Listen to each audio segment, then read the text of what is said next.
Assalamualaikum warahmatullahi wabarakatuh. Perkenalkan, nama saya Nanda Dwi Andriani, nomor absen 25 dari kelas 11 MIPA 2. Kali ini saya akan mengulas sebuah buku yang berjudul Ayah, karya Andrea Hirata. Novel ini bergenre roman. Novel ini memiliki jumlah halaman 412 halaman dengan panjang buku 20,5 cm. Novel ini diterbitkan oleh PT Bentang Pustaka pada cetakan pertama Mei 2015. Novel ini memiliki ISBN 978602129110229. Selanjutnya, setelah mengetahui identitas novel, kita akan membahas mengenai sinopsis novel. Novel Ayah yang ditulis oleh Andrea Hirata ini menceritakan tentang perjuangan seorang ayah yang sangat besar kepada anaknya dan kisah cintanya. Kisah cinta seorang laki-laki yang bernama Sabari kepada teman satu sekolahnya ketika SMA, yaitu Marlena. Sabari memiliki 3 sahabat, yaitu Ukun, Tamat, dan Toharun. Sabari awalnya tidak tertarik dengan yang namanya cinta. Tetapi ia mulai berubah setelah Marlena memberikan sebuah pensil sebagai hadiah karena Marlena mengambil kertas jawabannya. Sabari merupakan seorang yang pandai.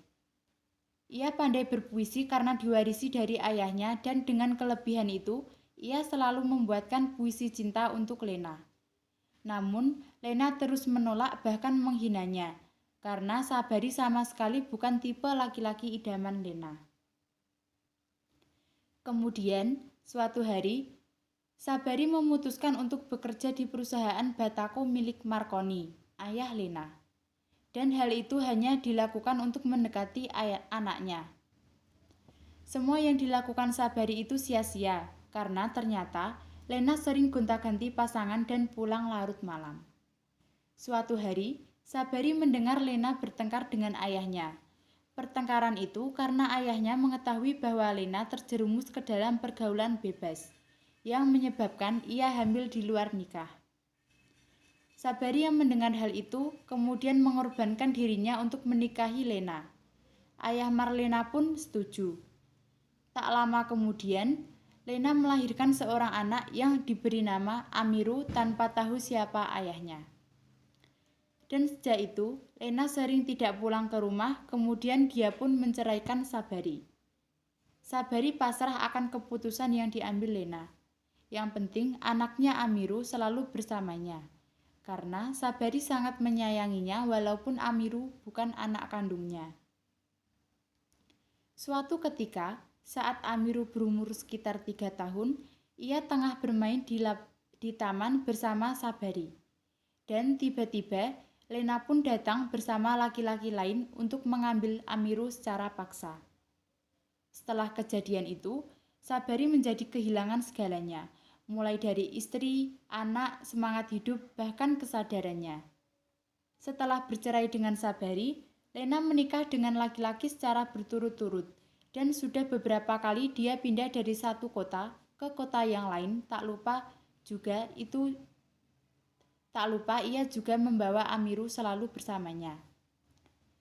Karena terlalu putus asa, Sabari akhirnya menuliskan pesan di kaki penyu dan menulis di layang-layang, kemudian diterbangkannya, berharap ada seseorang yang membaca pesannya dan mengembalikan Amiru kepadanya.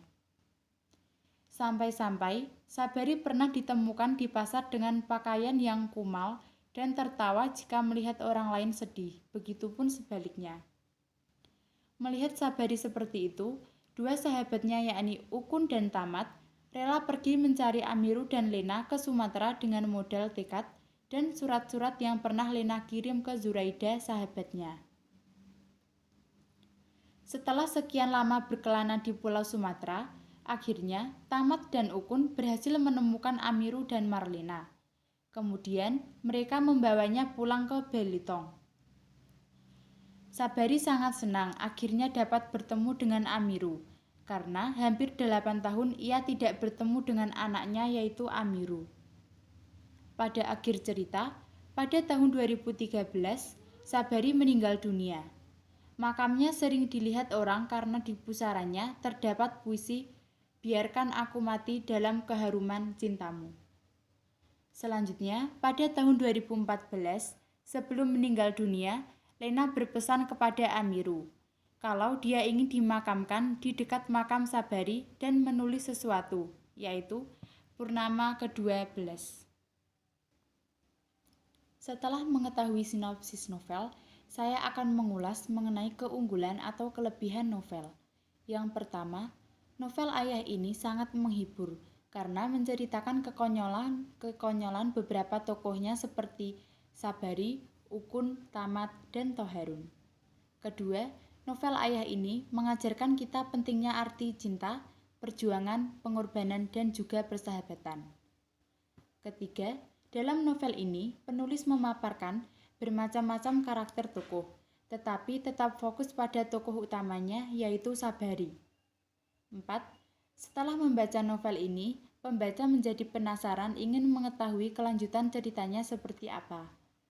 Kelima, hampir di setiap bab terdapat puisi yang membuat novel ini semakin bernilai sastra tinggi, dan membuat pembaca menjadi terinspirasi dengan puisi-puisi yang dibacanya.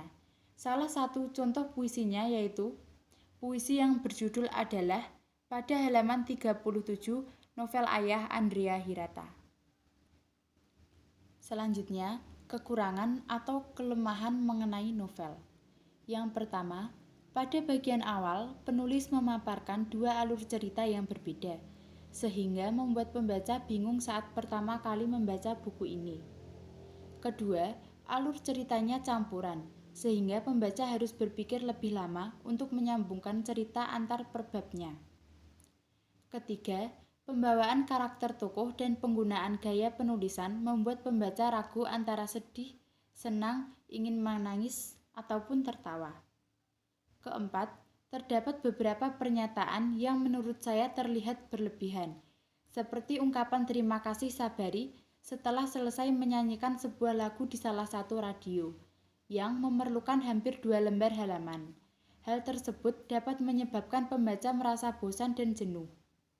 Kelima, terdapat penjelasan yang berliku-liku, seperti pada saat memperkenalkan tokoh-tokohnya. Dan yang terakhir, amanat mengenai novel Ayah karya Andrea Hirata. Yang pertama, mencintai bukan perkara memiliki, namun mencintai saja sudah cukup. Hal ini terinspirasi dari perasaan cinta Sabari ke Marlena dan Amiru.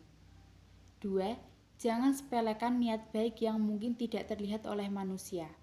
Hal ini terinspirasi dari Insyafi, ayah Sabari yang selalu menasehati Sabari dengan puisi. Ketiga, seorang sahabat tidak akan meninggalkan kita saat kita sedang di bawah, jatuh maupun dalam masa sulit. Hal ini terinspirasi dari sahabat Sabari yaitu Tamat dan Ukun. Keempat, berbahasa Indonesialah dengan baik dan benar, karena integritas seorang dapat dilihat dari caranya berbahasa. Hal ini terinspirasi dari Bu Norma, guru bahasa Indonesia yang membekali Tamat dan Ukun dengan sebuah kamus bahasa Indonesia sebelum mereka merantau ke Sumatera. Sekian ulasan yang dapat saya sampaikan. Apabila ada kekurangan maupun kesalahan, mohon dimaafkan. Wassalamualaikum warahmatullahi wabarakatuh.